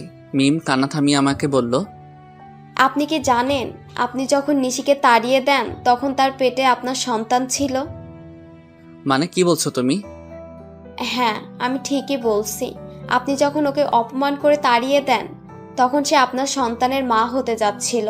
আর এটা নিয়ে যে কতটা খুশি ছিল সেটা আপনাকে বলে বোঝানো যাবে না। সে আপনাকে বলার আগে আমায় ফোন দিয়েছিল আর বলেছিল যখন সে আপনাকে এই কথাটি বলবে তখন আপনার রিয়াকশন কেমন হবে, এটা ভেবেই সে খুশি ছিল। কিন্তু আপনি কি করলেন? মিম আর কিছু বলতে পারলো না, তার আগেই কান্নায় ভেঙে পড়ল। মানে নিশির সন্তানের বাবা আমি, আর আমি তাকে কি না কি ভেবেছিলাম। আমিও প্রচুর কান্না করছিলাম। তখন মিম আমাকে বলল, এখন কান্না করে কি হবে? যা হওয়ার তা হয়ে গেছে। এখন আর এগুলো ভেবে কি করবেন? না, এখনো কিছু হয় নাই। তারপর আমি মিমকে নিশির কথা বললাম। সত্যি বলছেন? নিশি এখনো এই শহরেই থাকে? কিন্তু তোমাকে আমার জন্য একটা কাজ করতে হবে যাতে আমি আবার নিশিকে ফিরে পাই। কি করতে হবে আমায় বলুন। তারপর আমি মিমকে আমার প্ল্যান বলি আর সেও রাজি হয়ে যায়। তাই আমিও নিজের বাসায় চলে আসি। বাসায় আসার পর আম্মু আমাকে বলে, বাবা, মেয়েকে কি তোর পছন্দ হয়েছে? আম্মু আমি এই বিয়েটা করতে পারবো না। তুই কিন্তু আমায় কথা দিয়েছিস। আমি কেমন করে এই বিয়ে করব বলো? কেন করবি না শুনি? তারপর আমি নিশির কথা আর ওর আর আমার বাচ্চার কথা আম্মুকে বলি। তখন আম্মু কান্না শুরু করে দেয় আর বলে, আমার বৌমার নাতিকে কবে আনবি বাবা? খুব জলদি আনবো, তার আগে তোমার একটা কাজ করতে হবে। তারপর আমি আম্মুকে সবকিছু বুঝিয়ে উপরে চলে আসি। আমি রুমে এসে ভাবতে লাগি কিভাবে কি করব, নিশি কি আমায় ক্ষমা করবে নাকি করবে না। তখন আমার সাজিদের কথা মাথায় আসে। কেন সাজিদ এমনটা করলো সেটা তো আমার জানা দরকার। তাই আমি আমার ফ্রেন্ডদের ফোন দিই আর বলি এখনই আমার সাথে দেখা করতে, আর আমিও বেরিয়ে পড়ি। ইরে, এত জলদি দেখা করতে বললি? কোনো সমস্যা হয়েছে নাকি? বলছি, তার আগে রবি আর মিজানকে আসতে দে। কিছুক্ষণ পরে রবি আর মিজান চলে আসে আর আমি ওদেরকে মিমের বলা সকল কথা ওদেরকে খুলে বলি। সব শোনার পরে ওরা বলে, ভাবিকে রাজি করাতে পারবি বলে মনে হয় না। হয়তোবা, কিন্তু হাল ছাড়লে তো চলবে না। আর শোন, তোদের একটা কাজ করতে হবে। কি কাজ বল? সাজিদকে যেভাবেই হোক তোদের খুঁজে বার করতে হবে, আর এই নিয়ে সাজিদের ছবি।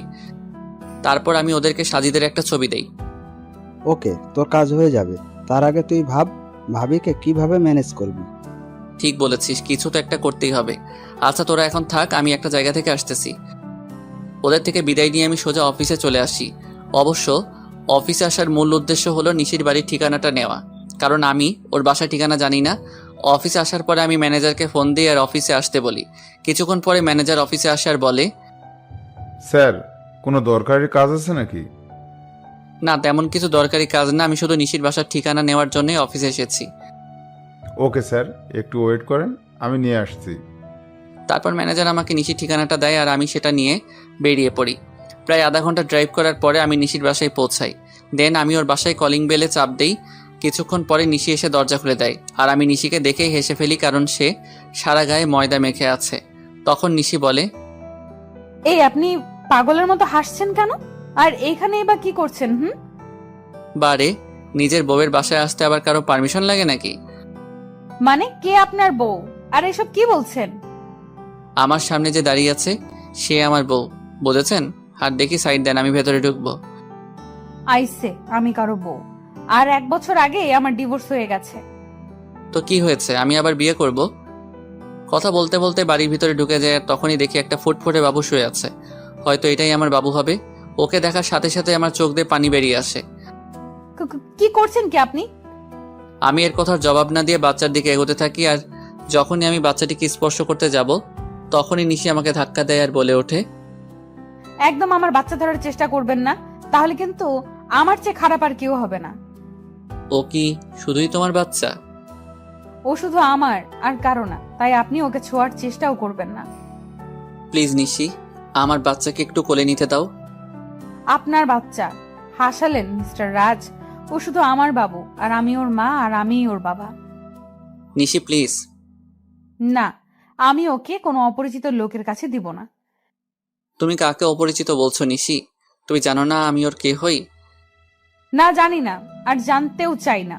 তাই ভালোই ভালোই বলছি, এখান থেকে চলে যান, নয়তো আমার থেকে খারাপ আর কেউ হবে না। তুমি মানো নাকি না মানো, আমি ওর বাবাই, আর এটাই সত্যি। বাবা, তাই না? এই বাবার অর্থটার মানে আপনি জানেন? যে নিজের স্ত্রীকে বিলিভ না করে অন্য লোকের কথা শুনে নিজের অন্তঃসত্ত্বা স্ত্রীকে বাড়ি থেকে বাইর করে দেয়, তার কোনো বাবা হওয়ার যোগ্যতা নেই। বুঝেছেন আপনি? নিশ্চয় আমি মানছি আমি ভুল করেছি, তাই বলে কি তুমি আমাকে আমার বাচ্চা থেকে আলাদা করে দেবে? আপনি আর একবারও ওকে নিজের বাচ্চা বলবেন না। এই 1 বছর আমি ওর বাবা মা দুটোই ছিলাম, আর ভবিষ্যতেও থাকতে পারবো। প্লিজ নিশি, আমাকে ক্ষমা করে দাও, এরকম ভুল আমি আর কোনোদিন করব না। এই বলে আমি ওকে নিজের বুকের মাঝে টেনে নেই। নিশি কিছুক্ষণ আমার বুকের মাঝে থেকে পরক্ষণে নিজেকে ছাড়িয়ে নেয় আর বলে, হো, বুঝেছি আপনি কেন এখানে এসেছেন। আপনি আমার শরীরটা ভোগ করতে চান, এই তো? এর আগেও একবার করেছিলেন, তাই না? ওকে, আমি নিজেই আমার সব বিলিয়ে দিচ্ছি, তবুও আপনি আমার আর আমার সন্তানের মাঝে আসবেন না। বলেই নিজের শাড়ির আঁচল নিচে ফেলে দিল আর বলল, নিন, শুরু করুন। আমি এবার নিজের রাগকে কন্ট্রোল করতে না পেরে নিশির গালে জোরে একটা চড় মারি আর বলি, তুমি এমনটা ভাবলে কি করে নিশি? তুমি আজ পর্যন্ত এই চিনলে? ঠিক আছে, তুমি যখন বলছো তবে আমি তোমাদের জীবন থেকে অনেক দূরে চলে যাব। তার আগে প্লিজ একবার আমার ছেলেকে আমার কোলে দাও। নিশি কিছুক্ষণ কি যেন একটা ভাবলো, তারপর বলল, শুধু একবার, তার বেশি নাই। তারপর আমি আমার ছেলেকে কোলে তুলে নিলাম, আর ওকে কোলে নেওয়ার পর যেন মনে হলো পুরো পৃথিবীর সুখ আমার কোলের মাঝে আবদ্ধ হয়েছে। কিন্তু এটা বেশি সময় স্থায়ী হলো না। নিশি আমার কোল থেকে বাচ্চাকে কেড়ে নিয়ে বলল, এবার যান, আর কোনোদিন এখানে আসবেন না। আমি কিছু বললাম না, শুধু বললাম নিজেরও বাবুর খেয়াল রেখো। তারপর সেখান থেকে চলে আসলাম। নিশির বাসা থেকে বের হয়ে রাস্তায় আসলাম আর ভাবতে লাগলাম, নিশি আমাকে এতটুকু বিশ্বাস করে না। ও কেমন করে ভাবতে পারলো যে আমি ওর শরীরকে, না, নিশির সামনে আমি আর কোনোদিন যাব না। নিশিও তো এটাই চাই। তবে তাই হোক। এমন সময় রবির ফোন আসে আর ও বলে, কিরে রাজ, কোথায় আছিস? তোকে সেই কখন থেকে ফোন দিয়ে যাচ্ছি। তুই আমার অফিসে এক্ষুনি আয়, আর সাথে করে একজন উকিলকেও নিয়ে আসিস। আমি না হয় আসবো, তবে উকিলকে কেন নিয়ে আসবো তাই তো বলবি। এত কথা না বলে তোকে যা বলছি তুই তাই কর। এই বলে আমি ফোন কেটে দেই আর নিজের অফিসে চলে আসি। কিছুক্ষণ পরে রবি আর উকিল আসে। তখন আমি বলি, উকিল সাহেব, আমি একটা উইল করতে চাই। বলুন, কিসের উইল করবেন? আমি এই কোম্পানির অর্ধেক আমার ছেলে আর বাকি অর্ধেক আমার স্ত্রীর নামে করে দিতে চাই, আর সেটা আজ রাতের মধ্যেই। কি বলছিস কি এসব? তোর মাথাটা কি ঠিক আছে? আমি ঠিক বলছি, আর আমার মাথাও ঠিক আছে। যেহেতু আমার আব্বুর আলাদা কোম্পানি আছে, তাই কোনো প্রবলেম নাই। ওকে, আপনি যখন বলছেন তখন তাই হোক। তারপর উকিল সাহেব সকল ফর্মালিটি পূরণ করে দেয়, আর আমি ম্যানেজারকে ফোন করে বলে দেই যে নিশি এখন থেকে এই কোম্পানির মালিক। তারপর আমি রবিকে বলি, রবি আমার জন্য যত তাড়াতাড়ি পারিস একটা লন্ডনের ফ্লাইটের টিকিট বুক করে দে, আর সেটা আজ রাতের মধ্যে হলেই ভালো হয়। মানে তুই লন্ডনের টিকিট কি করবি? আমি এদেশে আর থাকবো না, তাই লন্ডনে যাব। কিন্তু কোনো কিন্তু নয়। আর হ্যাঁ, কেউ যেন জানতে না পারে আমি কোথায় আছি। তুই কাউকে বলবি, এটা আমার কসম। ঠিক আছে। তারপর রবি একটা টিকিটের ব্যবস্থা করে দেয় আর আমাকে এয়ারপোর্টে থুতেও যায় আর বলে, ওখানে পৌঁছে আমাকে ফোন দিবি, আর আমার সাথে যোগাযোগ বন্ধ করবি না কিন্তু। করব। এবার আমি ওকে জড়িয়ে ধরে কান্না করতে থাকি।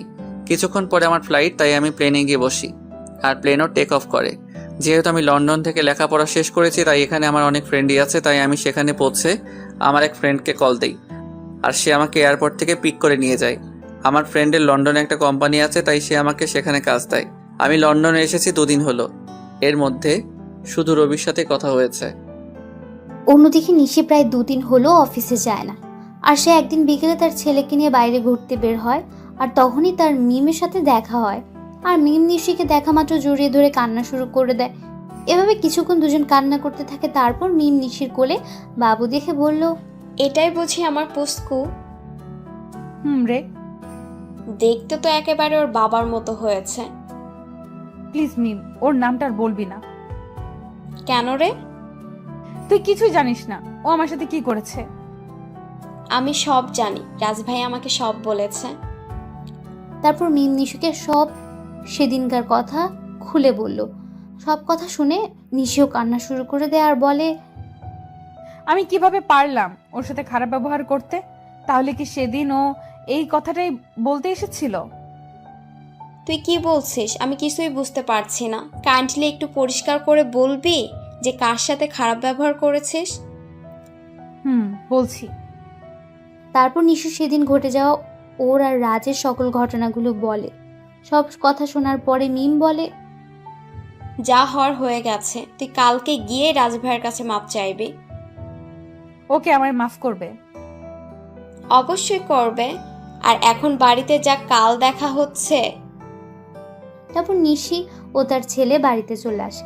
বাড়িতে আসার পর থেকে নিশি অনেকটা খুশি, কারণ ভালোবাসার মানুষকে ফিরে পাওয়া। নিশি ভাবতে শুরু করে দিয়েছে কালকে কি হবে, কিন্তু নিশি হয়তো এটা জানে না যে কালকে তার জন্য কি অপেক্ষা করছে। পরের দিন সকালে নিশি একদম রাজের পছন্দ মতো সাজলো।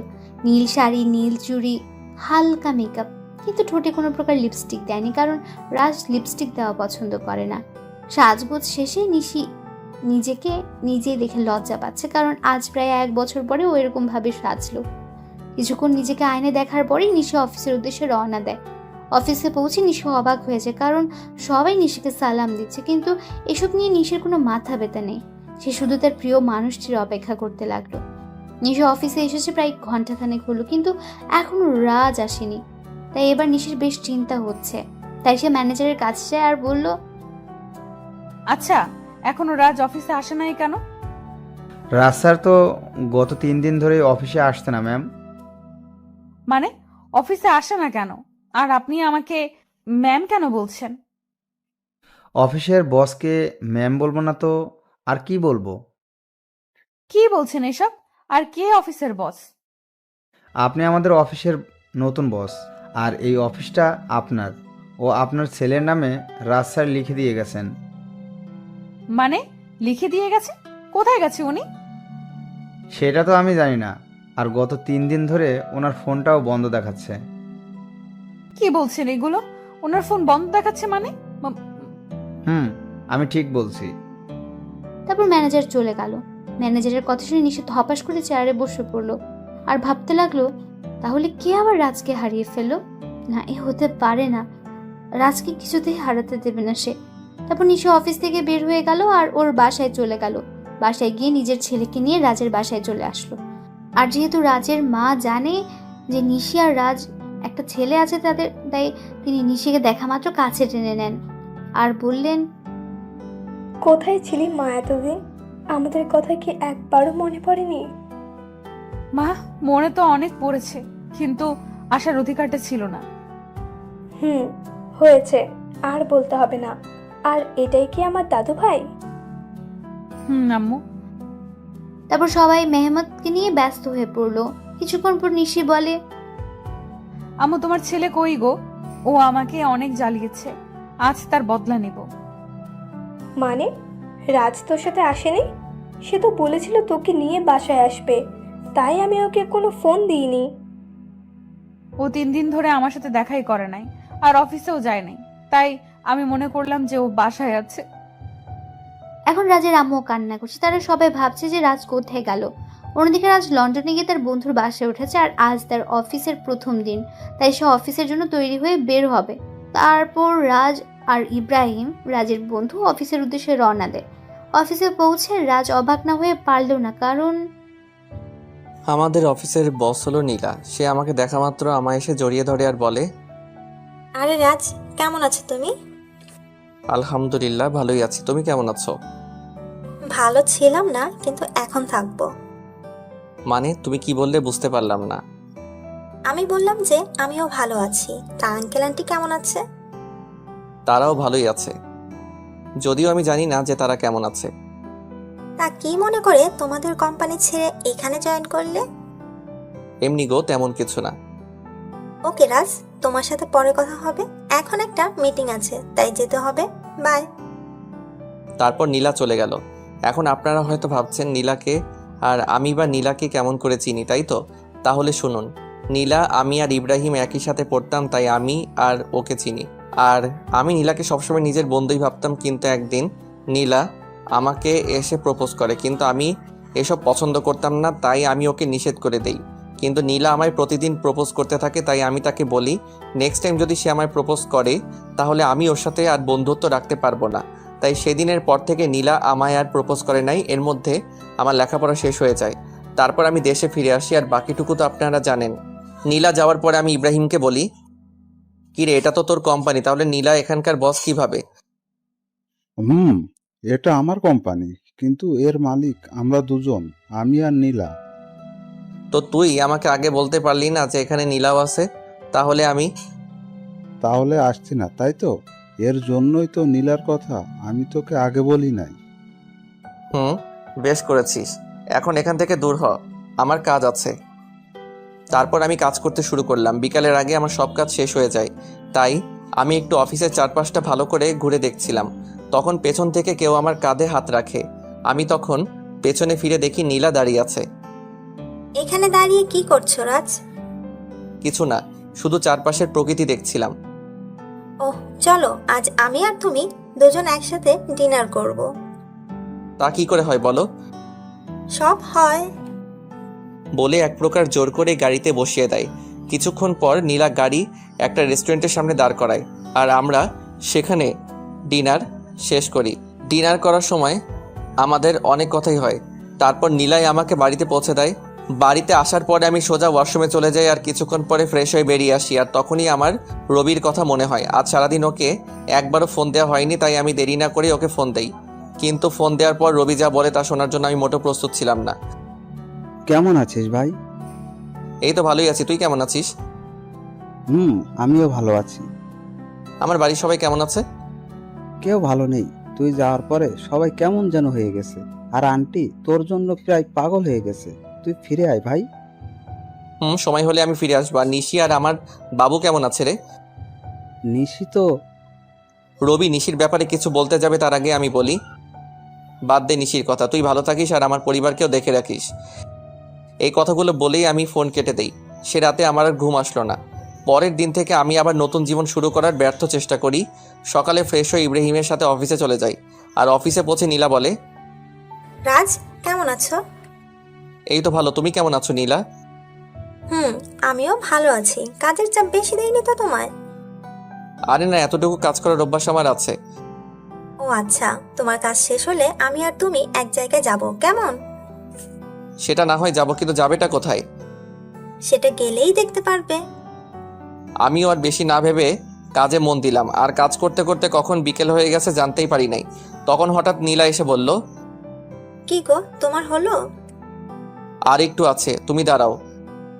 আমি আর দাঁড়াতে পারছি না, তুমি আমার সাথে চলো, আমি এই কাজটা অন্য কাউকে দিয়ে করাচ্ছি।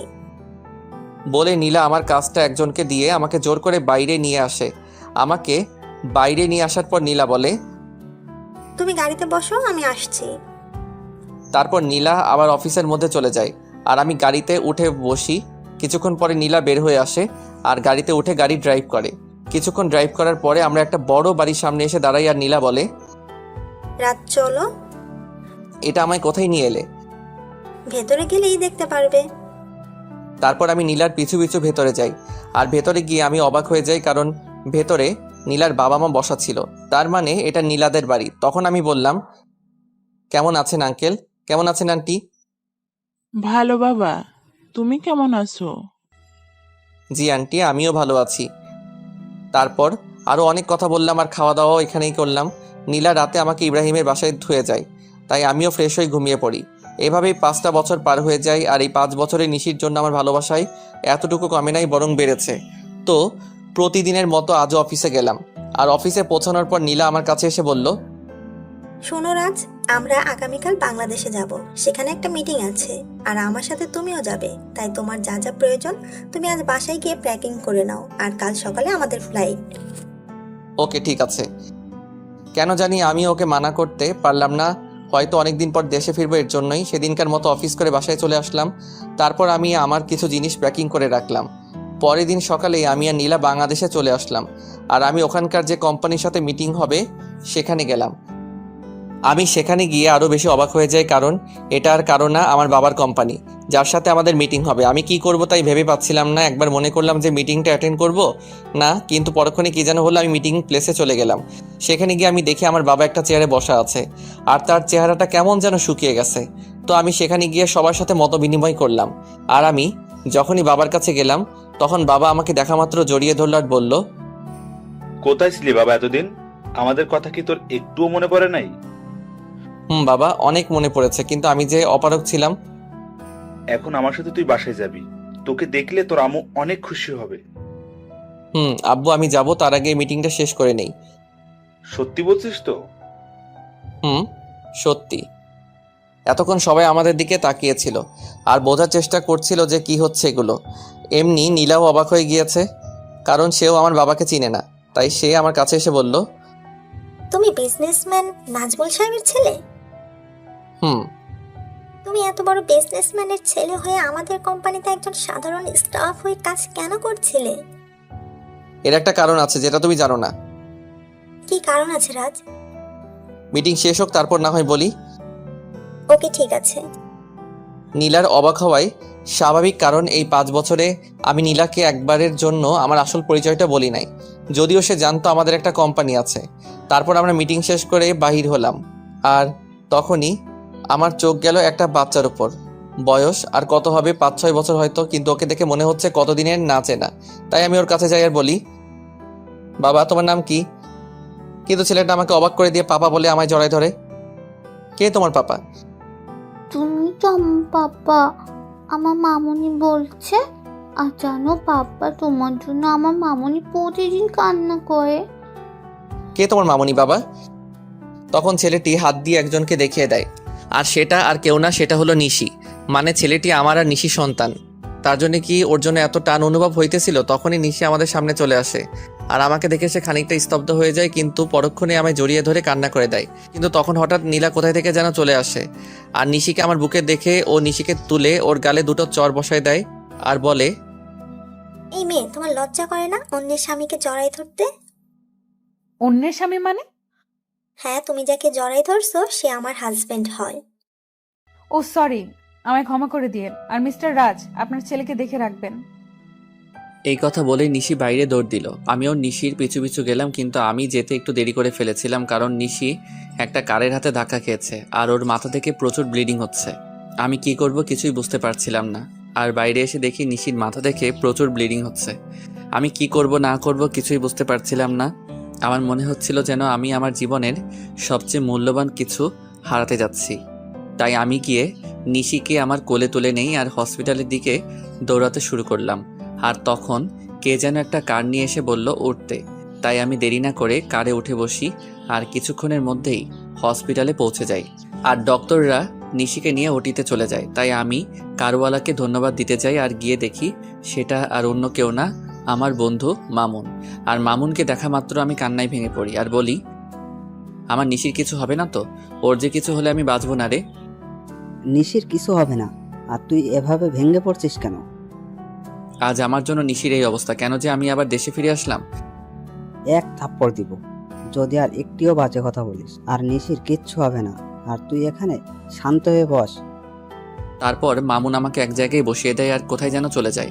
কিছুক্ষণ পরে দেখি মামুন আমার ছেলেকে নিয়ে আসছে, আর ও আমাকে দেখে বলে, বাবা, মাম্মাম, ও মাম্মামি কি হয়েছে? তোমার মাম্মামের কিছু হয়নি বাবা, তুমি আমার কাছে এসো তো। তারপর আমি আমার ছেলেকে বুকের মাঝে জড়াই ধরি। কিছুক্ষণ পরে ডক্টর ওটি থেকে বাহির হয় আর বলে, আপনাদের ভাগ্য অনেক ভালো বলতে হবে, নয়তো রোগীকে যে অবস্থায় এখানে আনা হয়েছে, আমরা তো মনে করেছিলাম ওনাকে বাঁচানো সম্ভব হবে না, কিন্তু আল্লাহর অশেষ রহমতে উনি এখন সুস্থ আছে। আপনাকে অনেক ধন্যবাদ ডক্টর সাহেব, আমার নিশিকে ফিরিয়ে দেওয়ার জন্য। আরে এটা তো আমাদের কর্তব্য। আমি কি ওর সাথে দেখা করতে পারি? না, আপনি 6 ঘন্টা পরে ওনার সঙ্গে দেখা করতে পারবেন, আর তাছাড়া ওনার এখন সেন্স নেই। ওকে ডক্টর। ডক্টরের সাথে কথা শেষ করে এসে আমি আমার ছেলের কাছে বসি। আমি আর আমার ছেলে বসে আছি তখন কেউ পেছন থেকে আমার নাম ধরে ডাক দেয়। তাই আমি পেছনে তাকাই কে ডাকছে দেখার জন্য। তখন দেখতে পাই আব্বু আর আম্মু দাঁড়ায় আছে। আর আম্মু আমাকে দেখে আর স্থির থাকতে পারলো না, আমার কাছে এসে কান্না শুরু করে দিল আর বলল, কোথায় ছিলি বাবা এতদিন? আমাদের কথা কি তোর একটুও মনে পড়ে না? আম্মু, মনে তো সবসময় পড়তো, কিন্তু আসার উপায় ছিল না। আর এই যে দেখো আমি এসে গেছি, আর কোথাও যাব না। সত্যি তো? সত্যি। তখন একজন নার্স এসে খবর দিল যে নিশির সেন্স পেয়েছে। তাই আমি আর দেরি না করে নিশির কেবিনে ঢুকে গেলাম। আমার পিছু পিছু বাকি সবাইও চলে এসেছে, কিন্তু নিশি আমাকে দেখে তার মুখটা অন্যদিকে ঘুরিয়ে নিল। সবাই নিশির সাথে কথা বলছে আর নিশি সেগুলোর উত্তর শুধু হ্যাঁ অথবা নাতে দিচ্ছে, কিন্তু সে আমার দিকে একবারও তাকাচ্ছে না। এতে আমার অনেকটাই খারাপ লাগে। তাই আমি সবাইকে বলি, আমি আর নিশিকে একা কথা বলতে চাই, তাই প্লিজ সবাই যদি একটু বাইরে যেতে। অবশ্যই। তারপর সবাই বাইরে চলে যায় আর আমি নিশির পাশে গিয়ে বসি আর ওর হাত আমার হাতের মুঠোর মধ্যে নেই আর বলি, নিশি আমি সরি। কথা বলবেন আমার সাথে? ঠিক আছে, তাহলে আমি চলে যাচ্ছি। আমি যখন উঠতে যাব তখন নিশি আমার হাতটা ধরে ফেলে আর আমি ওর দিকে তাকিয়ে দেখেও কান্না করছে। আরে পাগলি, কান্না করছো কেন? খুব খারাপ, শুধু আমায় কষ্ট দেন। বুঝলাম, মনের ভিতর অনেক অভিমান জমা হয়ে আছে। গো, আমি খুব খারাপ, আর আমি ওয়াদা করছি আজকের পর থেকে তোমায় আর কখনো কষ্ট দিব না। এইভাবে বললে আমি বিলিভ করব না। তাহলে কিভাবে বলবো? কান ধরে বলেন। ওকে শোনাবো, এই তো কান ধরলাম। ওই ফাজিল, আমি কি আমার কান ধরতে বলেছি নাকি? তো কি হলো? আর ছেড়ে যাবে না তো? কখনো না। পাগলিটাও আমার বুকের মধ্যে মিশে গেল। ঠিক তখনই নীলা কেবিনে আসলো আর নিশি নীলাকে দেখা মাত্র আমাকে আরো শক্ত করে জড়িয়ে ধরলো। ওর মতে ও যদি আমায় ছেড়ে দিলেই হারিয়ে যাব। ভয় পেও না নিশি, আমি তো শুধু ক্ষমা চাইতে এসেছি। আসলে আমি জানতাম না যে রাজ তোমার কে হয়, তাই ওই কথাগুলো বলে ফেলেছিলাম। It's okay. Thank you Nishi, and goodbye. বলে নীলা চলে যায়। তখন আমি নিশিকে বলি, বাবু তুমি এখন রেস্ট নাও, তুমি এখন অনেকটাই উইক। তারপর নিশি আমার হাতটা ধরে বাচ্চাদের মতো ঘুমিয়ে পড়ে। প্রায় 15 দিন পর নিশিকে রিলিজ দেওয়া হয় আর নিশির পুরোপুরি সুস্থ হতে প্রায় 1 মাস সময় লাগে।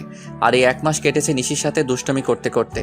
একদিন রাতে আমি আর নিশি ছাদে বসেছিলাম, তখন নিশির কি যেন মনে হলো আর সে আমার কোলের উপরে উঠে এসে বসলো আর আমার গাল জড়ায় ধরে বলল, আমার একটা ফুটফুটে মেয়ে চাই, দিবেন? দিব। ও আমি ওর ঘাড়ে আমার নাক ডুবিয়ে গন্ধ নিচ্ছি আর কথাগুলো বলছিলাম, কেমন যেন নেশা ধরানো গন্ধ। তখন নিশি হঠাৎ করে ওর দুহাত দিয়ে আমার মাথা উঁচু করে ওর ঠোঁট আর আমার ঠোঁট এক করে দেয় আর পাগলের মতো চুষতে থাকে। নিশির এমন কাজ দেখে আমি খানিকটা অবাক হলেও পরক্ষণেই নিজেকে সামলে নেই আর ওর কোমরটা জড়িয়ে ধরে নিজের দিকে টেনে আনি আর ওর ঠোঁট চুষতে থাকি। এইভাবে প্রায় 10 মিনিট ছিলাম। তারপর আমি নিশির পাজাকোলা করে তুলে নিয়ে রুমের মধ্যে আসি আর পা দিয়ে দরজাটা লাগিয়ে দিই। তারপর নিশিকে বিছানায় শুয়ে দিয়ে নিজের শার্টের বোতামগুলো খুলি আর শার্টটা দূরে ছুঁড়ে মারি। তারপর নিশির ওপরে উঠে ওর ঘাড়সহ সারা শরীরে কিস করি, সাথে হালকা কামড় দেই। ফলে নিশি হালকা চিৎকার করছিল। তারপর আমি আস্তে আস্তে নিশির ব্লাউজের হুক খুলি আর নিশি আবেশে আমাকে জড়াই ধরে। তারপর আর কমু না, সবাই নিজে থেকেই বুঝে নেন গা। গল্পটি ভালো লাগলে লাইক, শেয়ার, কমেন্ট করবেন। আর হ্যাঁ, আমাদের চ্যানেলটি সাবস্ক্রাইব করবেন।